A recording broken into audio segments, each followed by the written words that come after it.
It is a real privilege and an honor to be back at Momentum, and I have been graciously given the opportunity over the last several years. I think this is my 8th year to be able to speak here at Momentum, and I'm just honored and encouraged to be able to do that, encouraged to be able to kick off Momentum 2019. I'm so grateful for our church and our church's opportunity to be at this conference and their support and our team that makes this go on. And so just really looking forward to a great week for you all. I want to welcome you if this is your first Momentum experience. Thank you for taking a risk in being here, or thank you for just obeying your parents because they said so, or however that worked. I also want to welcome all of you who have come maybe as leaders for years or as students back, whether, again, this is your second time or your 4th or 5th time and you're on your way out. And I want to welcome all of you who are watching online. What a great opportunity for you to see what your children and other folks in your church are connected to. I've been praying that this would be a great week where God would move. And I don't say things like this. Those folks who go to my church know that I don't say this kind of stuff, but the Lord woke me up this morning, 4:10, and as I knew what I was going to be talking about, there are 4 words that I'm going to be just talking about over and over from the scripture. And I spent time this morning praying for this moment, for you, for your hearts, for God to move in a mighty way, to really understand the power of the conversation that we're about to have. I've done this enough and in enough environments like this to know that there are different people sitting in front of me from a where you're at expectation-wise, okay? It's a little bit like Christmas and Easter at our church. There are some people that come to Christmas and Easter and can't wait to be there, can't wait to have the people that are sitting next to them, can't wait to be excited to worship and celebrate Jesus. And then there are other people that are sitting there that are entirely skeptical about the whole thing. And I recognize that for some of you, as you've walked in, sat down, watched the band, watched the whole thing go on, seen people raising their hands, singing the whole 9 yards, you are skeptical and you are not interested at all. And there are others of you that this is the highlight of what you've been waiting to get to because of how God has encountered you in the past at this place. I want to echo something that's been said already, but I want to say it to you.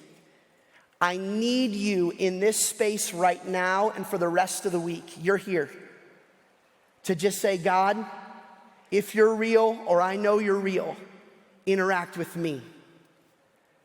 For the rest of my time, what I'm asking is you don't worry about the person to your right or your left, to the person in front of you or behind you, but you worry about you.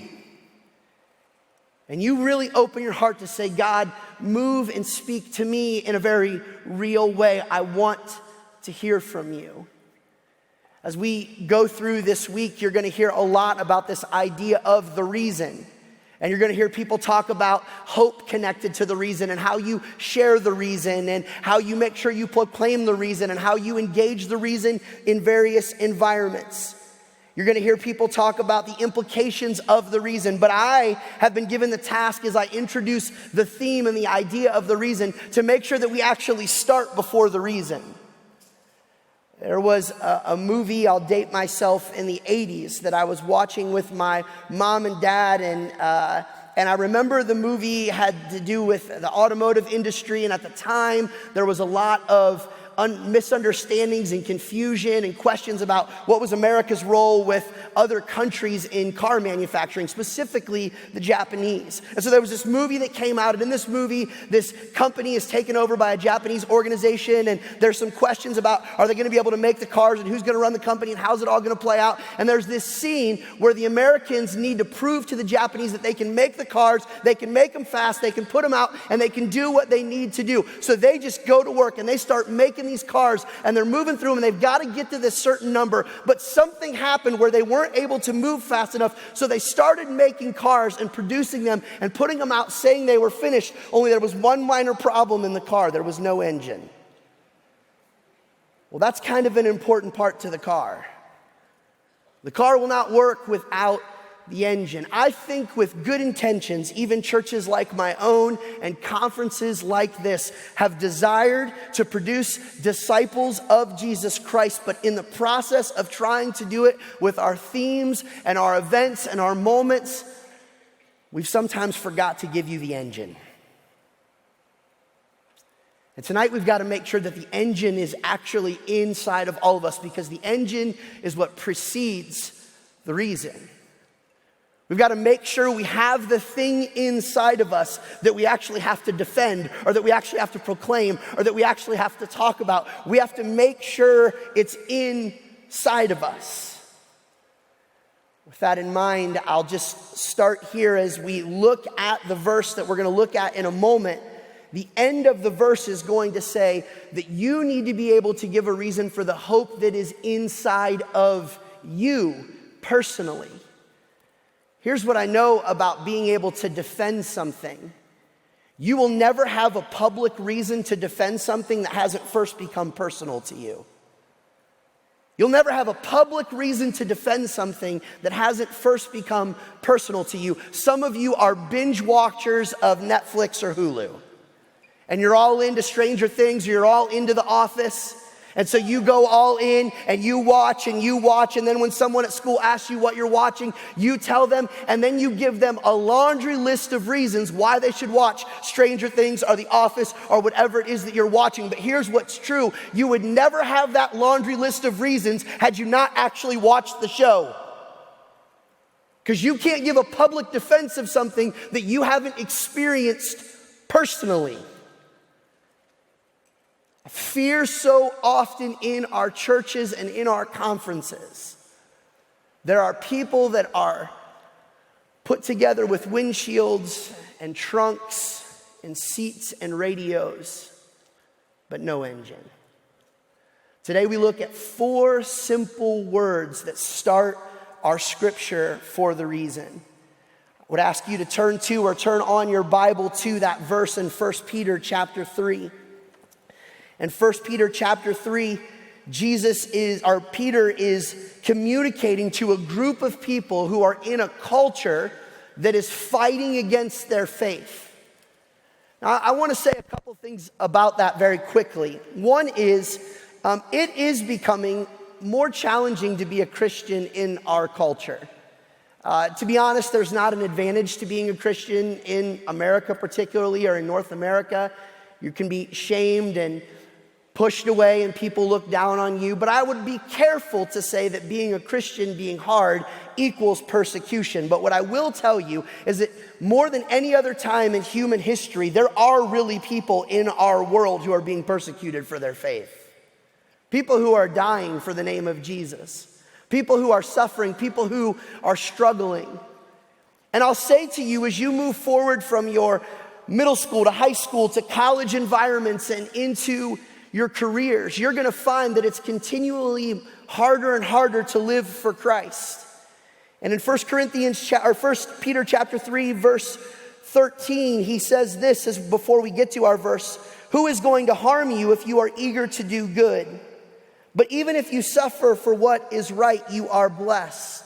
That's an interesting thought to be held on to. We're blessed when we suffer. Do not fear what they fear. Do not be frightened. So he says, even though you might be in an environment that is challenging, your high school might be very difficult to live for Jesus. Heck, your family might be very difficult to live with Jesus, your town, your community. But he says, don't fear, don't be frightened. And then he's going to go on and he's going to say, make sure as you go to live out your faith, have a reason that you're able to articulate your faith. But before that, he's going to say these words that we have to understand that are the engine of the Christian faith. But in your hearts, set apart Christ as Lord. Some translations are going to say, in your heart, honor Christ as Lord, or in your heart, revere Christ as Lord, or in your heart, sanctify Christ as Lord. They all get to the same reality. Friends, let's just make sure we're all on the same page about something. Those of us who profess to be Christians like myself, we believe something that is incredibly audacious that requires an explanation. We believe something that sounds prideful. We believe something that sounds arrogant. We believe something that, frankly, most of the world does not believe. We don't believe that Jesus is simply an answer for some of us. We don't believe that Jesus is an option of an answer. We believe that Jesus is the answer. And for us to say that and believe that, you have to recognize, makes people shake their head at us. It puts us in a place where people say, how can you possibly think that that is true? But ultimately, as he begins to teach us, or as we begin to understand what set apart our hearts or revere that Christ as Lord means, we recognize that this is a crazy, audacious claim that comes down to this simple reality. And this is the engine of the Christian faith. Christians recognize this simple reality. Here it is. Jesus plus nothing equals everything. That Jesus plus nothing equals everything. Not Jesus plus religious works. Not Jesus plus a great salary. Not Jesus plus a great family. Not Jesus plus great kids. Not Jesus plus comfort. Not Jesus plus baptism. Not Jesus plus doing good things. Jesus plus nothing equals everything. And when you revere Christ as Lord in your heart, you plant that deep down in your soul. And you don't have a reason to talk about your faith if you don't have that faith. I would just push back on you lovingly and say to you, do you really believe deep in your soul, from the tip of your head to the tip of your toes, that Jesus plus nothing equals everything?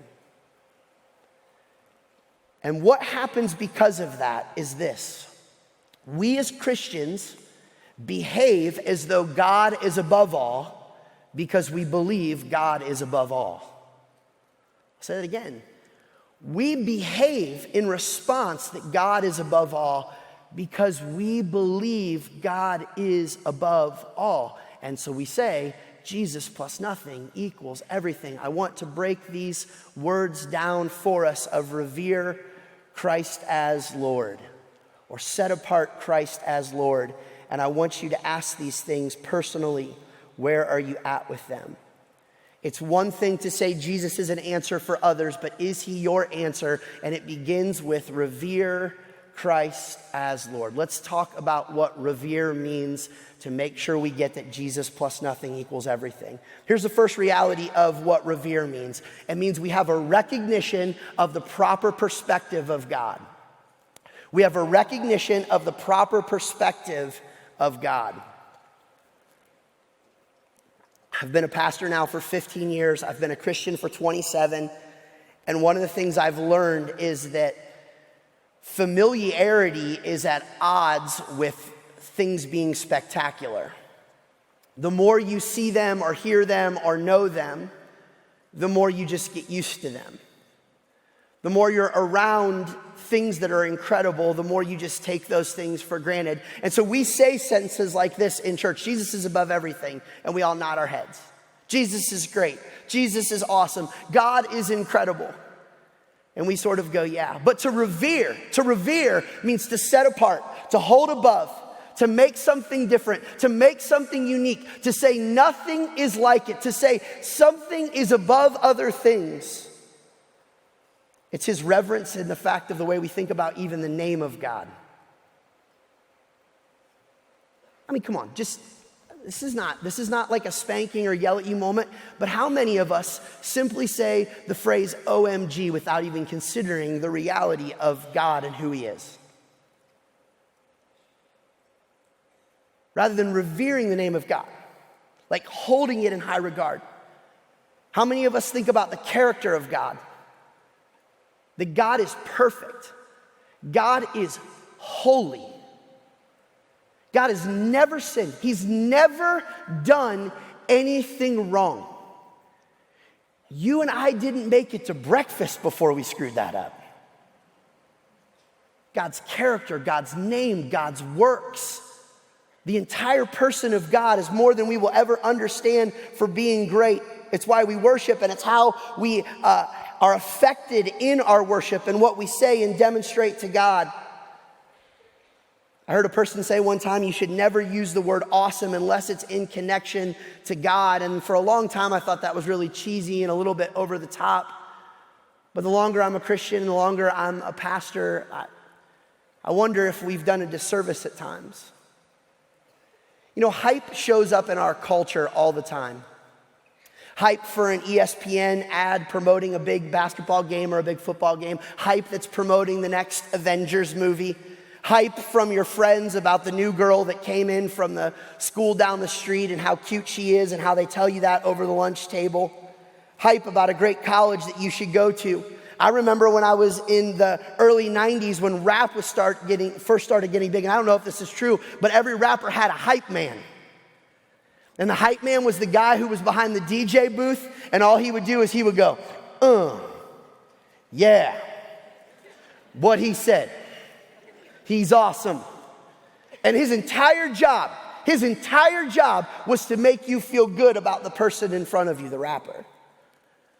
One of the things that I get some talk about from my staff is I hate hype. I hate hype. I hate when churches promote, this is gonna be the greatest sermon series ever. I hate when people tell you it's gonna be the greatest movie ever. I hate when people tell you it's gonna be the greatest restaurant ever. I hate hype because hype, in my opinion, always sets you up to be disappointed. Because I feel like things never, ever live up to what they ultimately are told that they're gonna be in the hype. But yet when I think about hype, there is one place where hype gets me excited, and it's a place where I think we have done a disservice to people like you, which is we have not hyped the glory of God for all that it is. We have allowed you to think about God as your buddy, as your friend, as simply someone who rescues you and left it at that. And yet we have to come back to a place, if we're gonna revere Christ as Lord, where when you look at God, you look and you say, He is so far above everything else, I can't even understand it.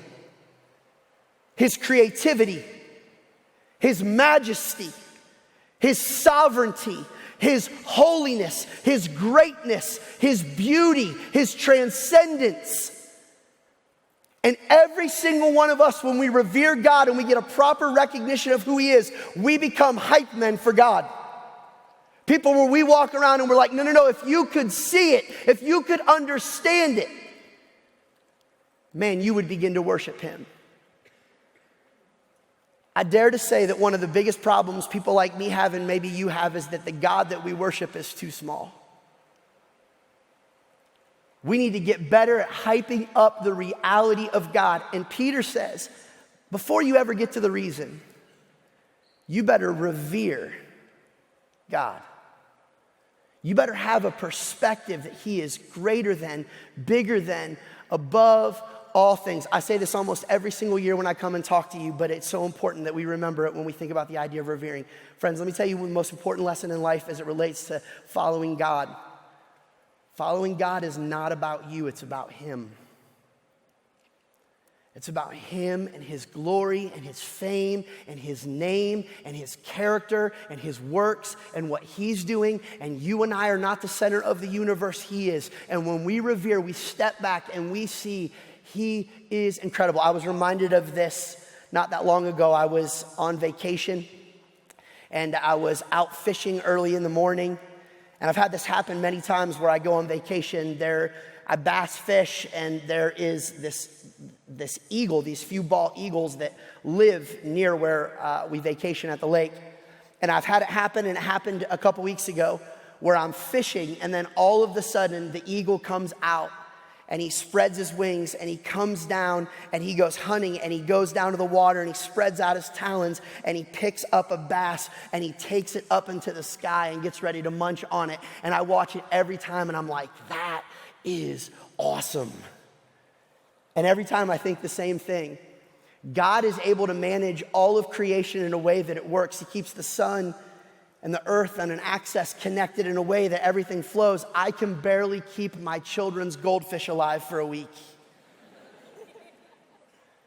God's greatness to be able to sustain, create, maintain, run, all of it should make every single one of us go, He's different. I revere Him. He is other. He is more powerful. He is unique.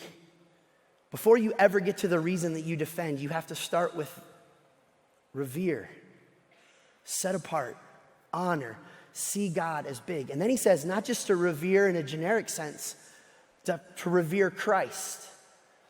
When we think about Jesus plus nothing equals everything, that gives us the perspective that all we need is God. But then we are taken to not just the reality of a perspective, but number two, we're taken to the reality of a person.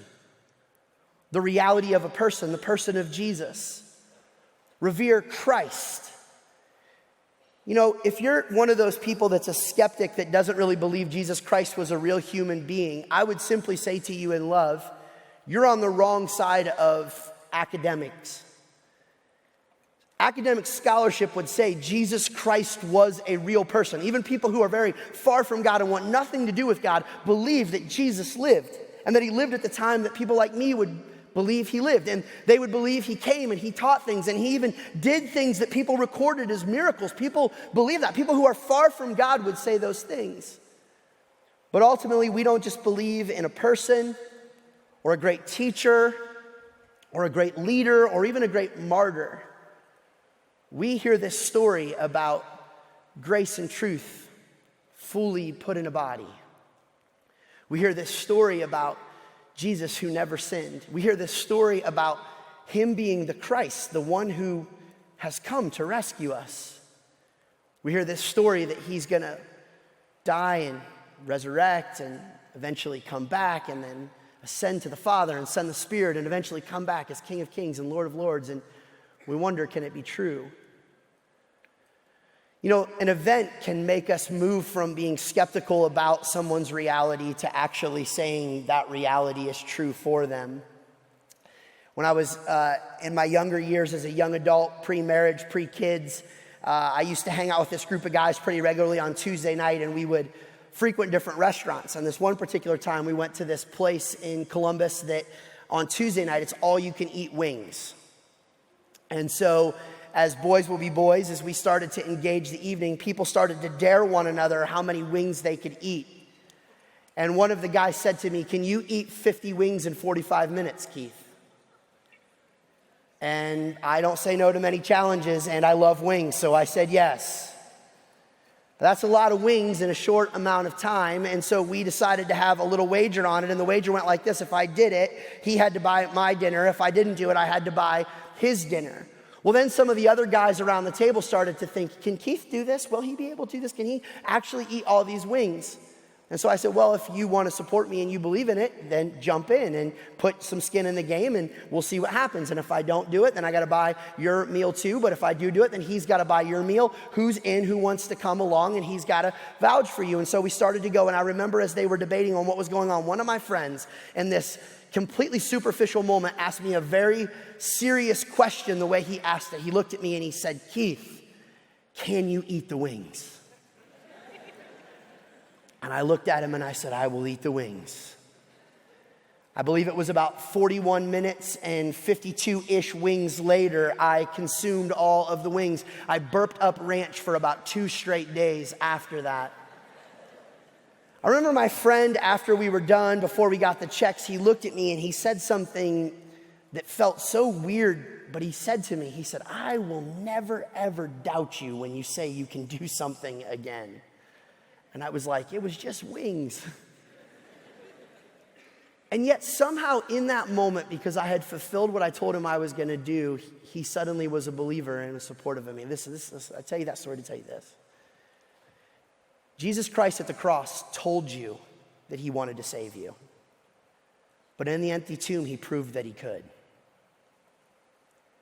He told you that he wanted to save you by saying, I will come and die for you. And then he proved that he could by raising himself from the dead. You revere Christ. You set him up above all things because Jesus plus nothing equals everything. And what did Jesus do?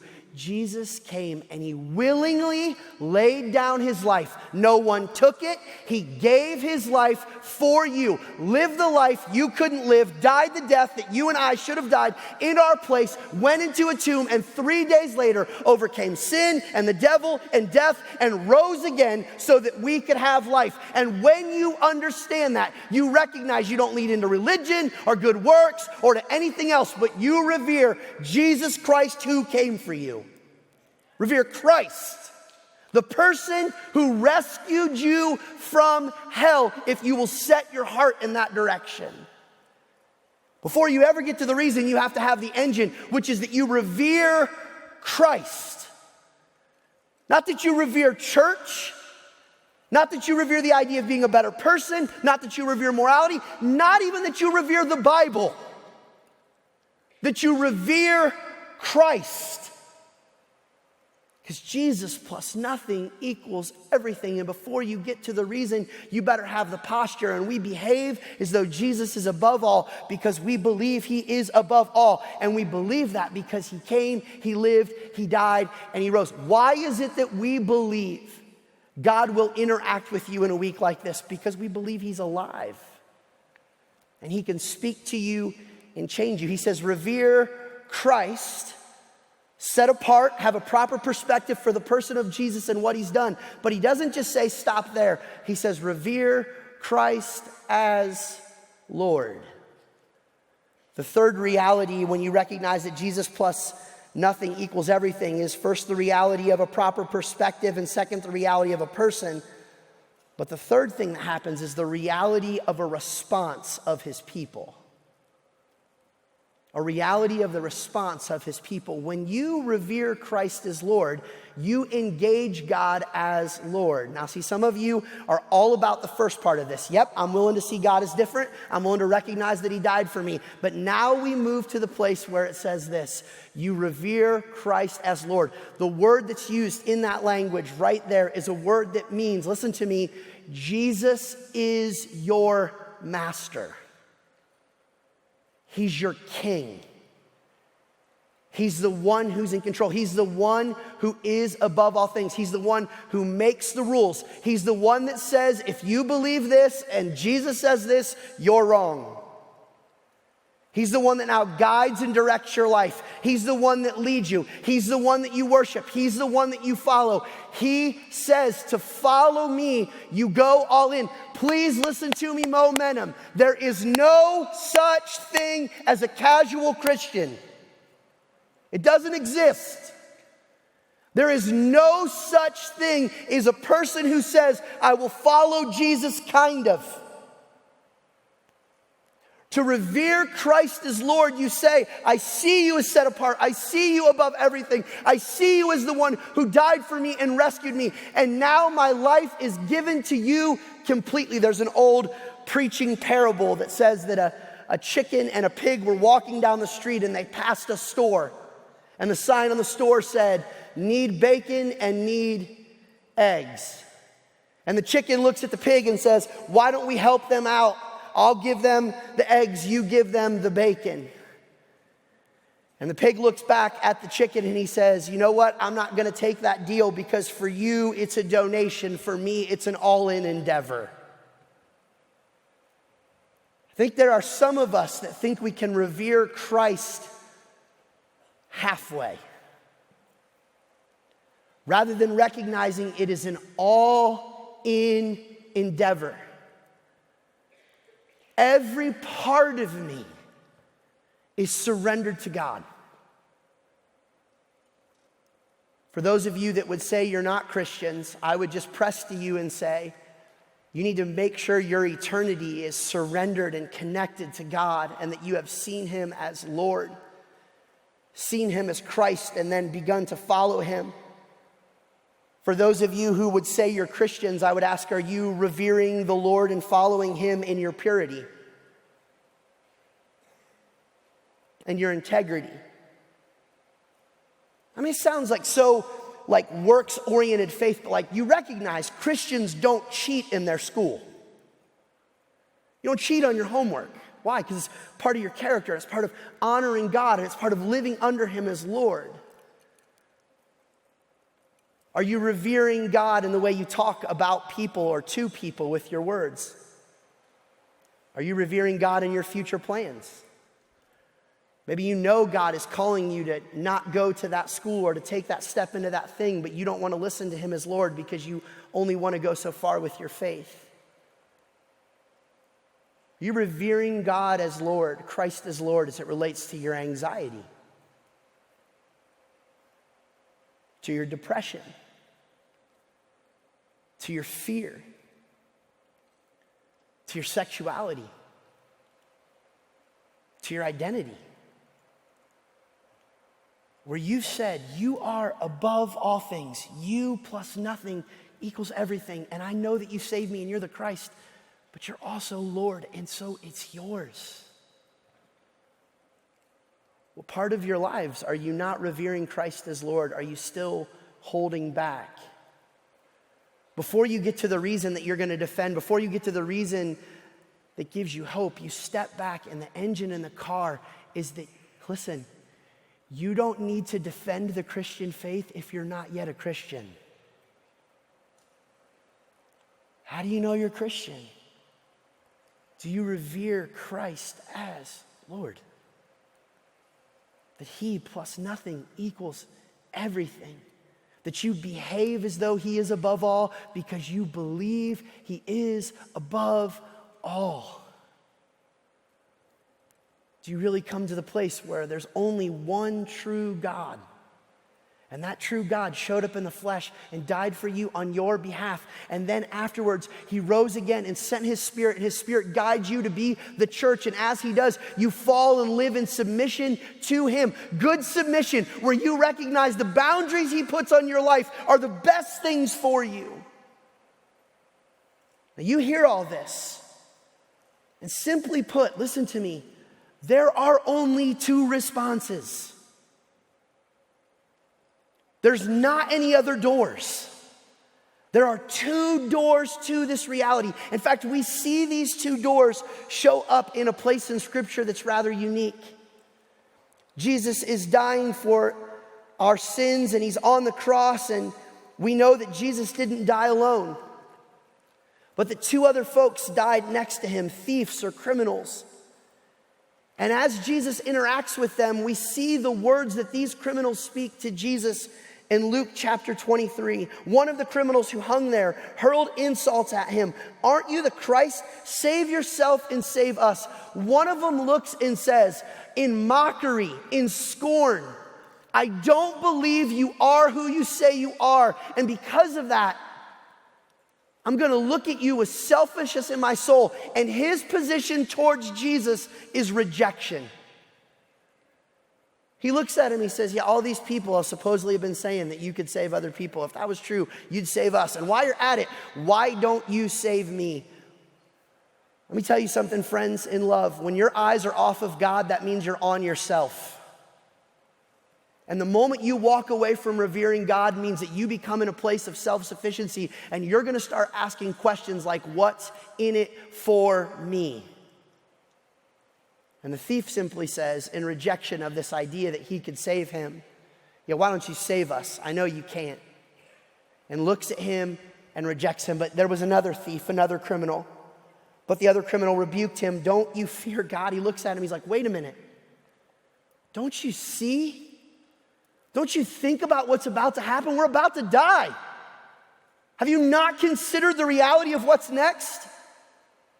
Unless the Lord would return, here's what's absolutely true for every single person in this room and watching this conversation right now.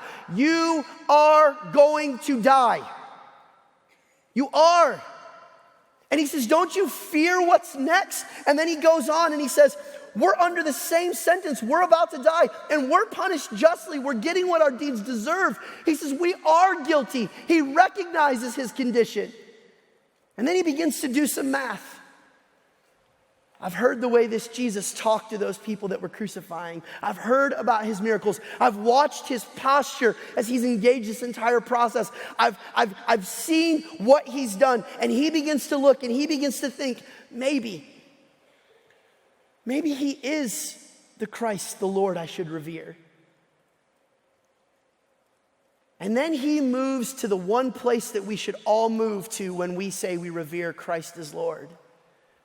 It's a place of surrender, where we say, God, have your way with us. And he looks and he says to him, we're punished justly, we're getting what our deeds deserve, but this man has done nothing wrong. Then he looks at Jesus. Jesus, remember me when you come into your kingdom. He looks at him and he goes, I think you are the Christ, and I think you can save me.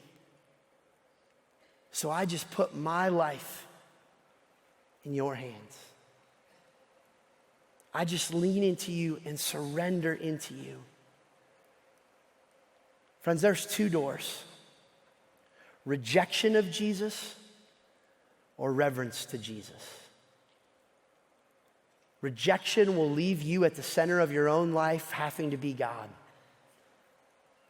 Reverence will lead you to a place where you can see Christ as Lord. We're going to spend a lot of time this week talking about the reason.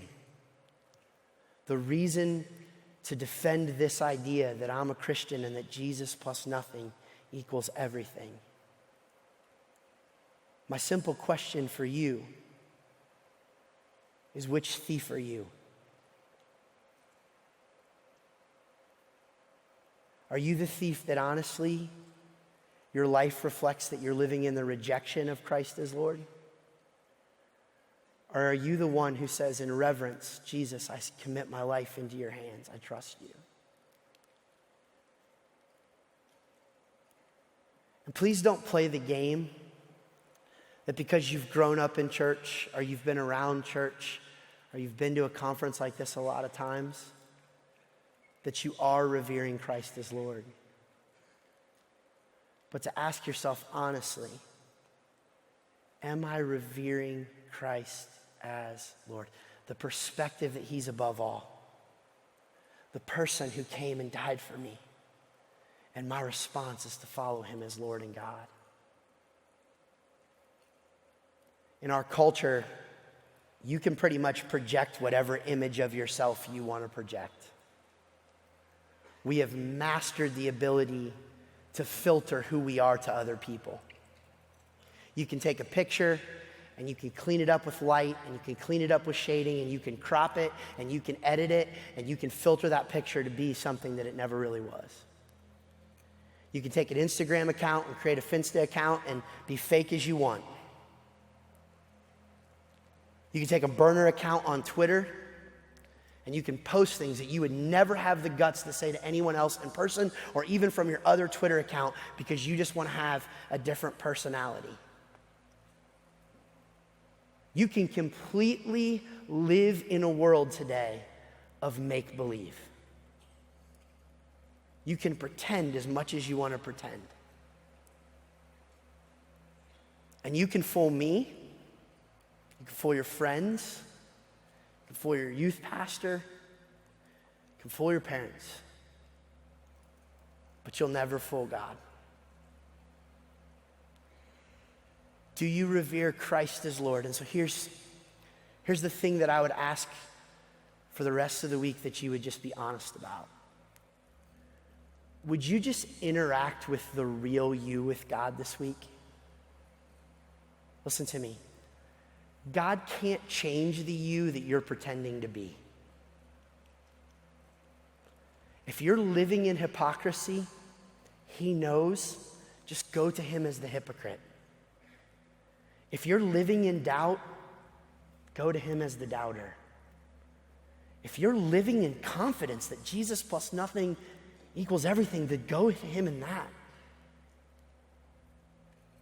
My single ask for you, Momentum, is that you stop pretending.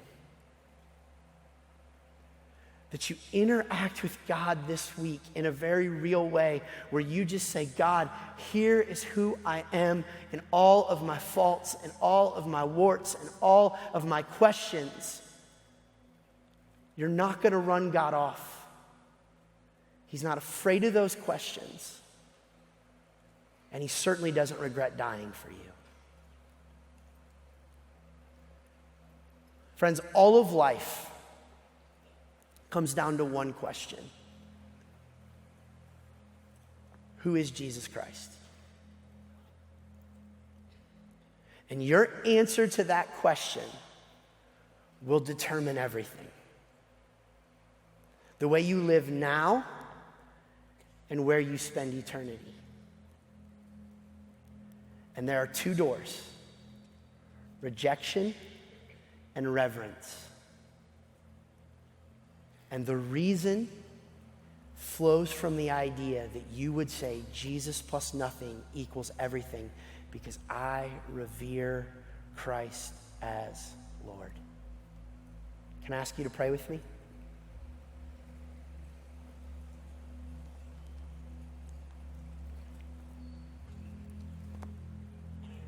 God, I pray for each and every student, each and every leader,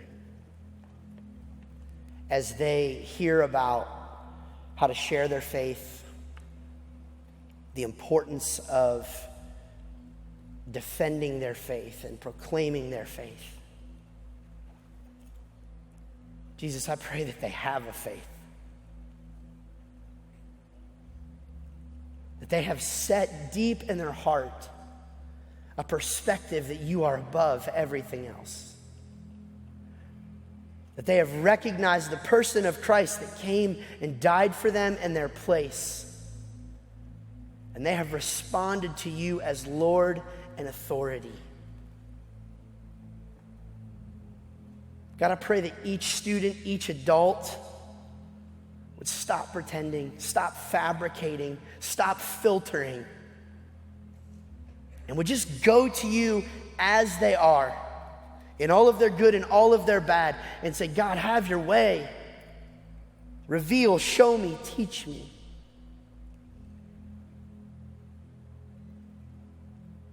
God, help us to see you for as awesome as you are, to worship you as the one who died and rose again for us, and to follow you with abandon.